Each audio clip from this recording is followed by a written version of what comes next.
Je discutais récemment avec un ami qui me disait tout simplement « Ouais Franck, écoute, ça fait un moment maintenant que je me forme dans l'immobilier, ça fait à peu près 1 an que je consomme des vidéos, j'ai même suivi une formation. Je fais des visites, je trouve des choses qui paraissent intéressantes, mais j'arrive pas à trouver la bonne affaire, l'affaire du siècle et j'arrive pas à passer à l'action. Qu'est-ce qui se passe ?» Et en fait, en discutant 5 minutes avec lui, j'ai tout de suite compris l'erreur qu'il faisait. Et c'est ce que je voudrais vous partager dans cette vidéo. C'est parti!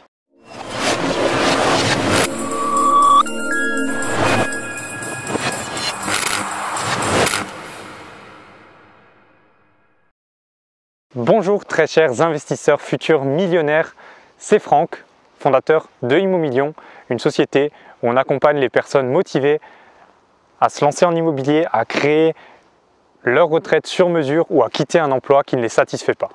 Avant de commencer, abonnez-vous à cette chaîne en cliquant sur le bouton juste en dessous de la vidéo et n'oubliez pas la petite cloche pour ne rien rater des nombreuses vidéos qui vont sortir prochainement. Donc voilà, par rapport à cette histoire avec mon ami qui voulait investir en immobilier et qui ne l'a malheureusement toujours pas fait au moment où je fais cette vidéo, en fait, on a discuté un petit peu et très vite, je me suis rendu compte de l'erreur qu'il faisait.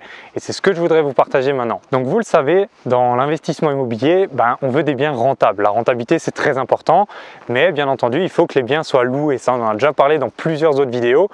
Si les biens ne se louent pas, votre rentabilité, vous pouvez très bien avoir 15% de rentabilité sur le papier. Si derrière, il n'y a pas de locataire dans votre bien, il n'y aura pas de rentabilité du tout. Donc ça, c'est très important et vous l'avez compris. Et le problème, c'est que ça devient un petit peu une grosse peur et un blocage chez beaucoup de personnes et notamment chez les personnes qui ne se sont pas encore lancées. Et c'est exactement ce qui s'est passé avec cette personne. C'est qu'il voulait réunir en fait tous les critères de l'affaire du siècle, de la bonne affaire. Et donc, comme on l'apprend dans les différentes formations, comme on le voit sur YouTube, il faut qu'il soit bien placé, proche des transports, proche des écoles, il faut qu'il soit en centre-ville, il faut qu'il y ait un bon écosystème autour du bien. Voilà, c'est ce qu'on voit un peu partout et c'est très important bien entendu. Mais le truc c'est que vous ne pouvez pas réunir tous les critères. C'est impossible de réunir tous les critères parce que c'est ce qu'on appelle l'affaire du siècle. Et l'affaire du siècle, comme son nom l'indique, ça arrive une fois tous les 100 ans. Donc voici exactement l'erreur que je voudrais que vous ne fassiez pas dans cette...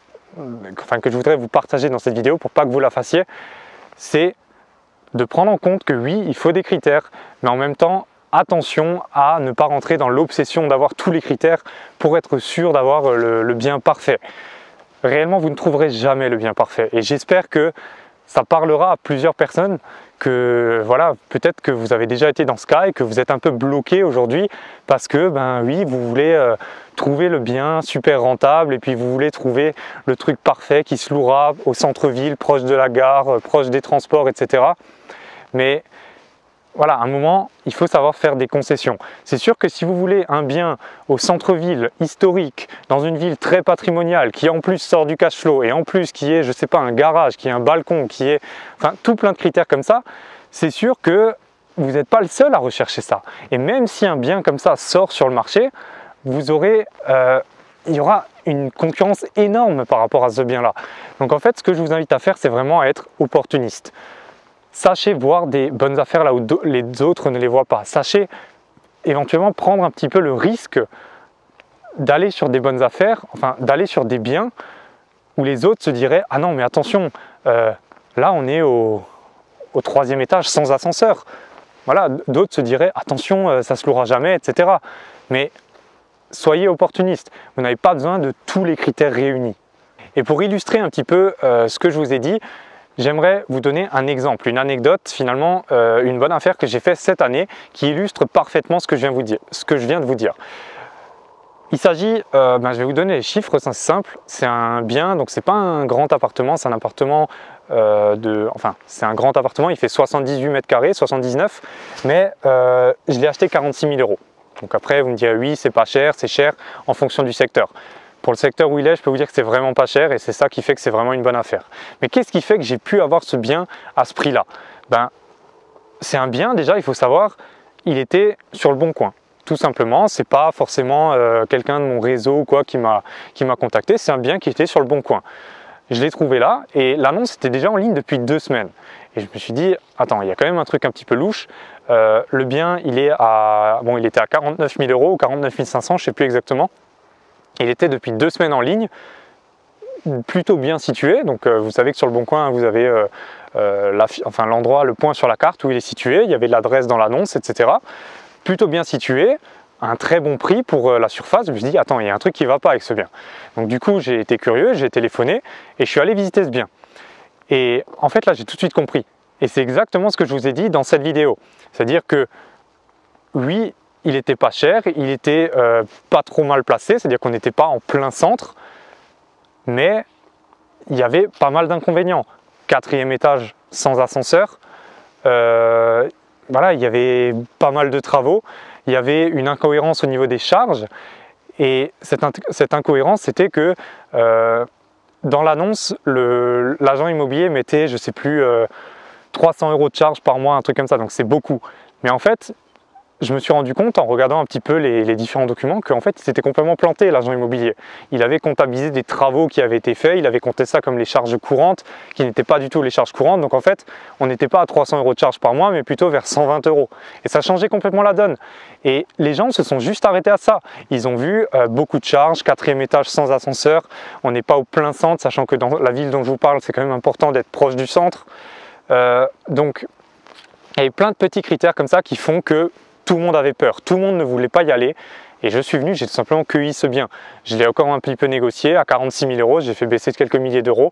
Et aujourd'hui, c'est une des meilleures affaires que j'ai fait. Donc, juste pour vous illustrer que il faut savoir saisir un petit peu les opportunités. C'est sûr que si vous cherchez le bien parfait, bien placé, au centre-ville, proche des gares, proche des écoles, proche des je sais pas quoi, c'est sûr que il y aura une concurrence énorme.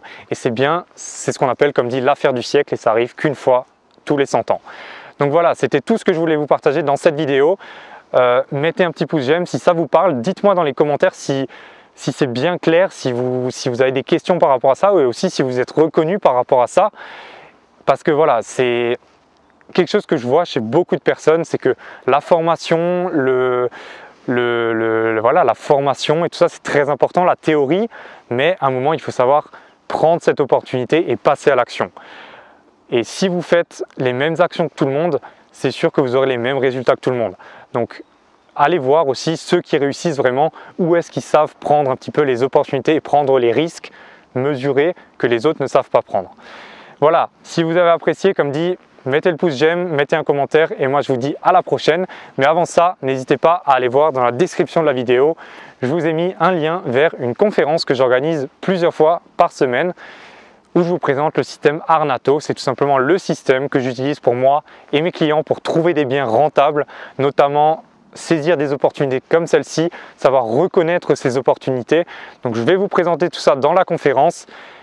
À la fin de la conférence, je vous inviterai à avoir un appel avec moi pour faire un point sur votre situation et voir comment on peut aller plus loin avec vous et comment vous pouvez saisir ces opportunités et mettre en place très prochainement votre première bonne affaire immobilière qui vous mènera vers votre objectif, peut-être quitter votre emploi, peut-être prendre une retraite que vous n'avez pas aujourd'hui, prendre votre retraite anticipée. Donc voilà, allez voir dans la description, moi je vous dis à la prochaine, ciao.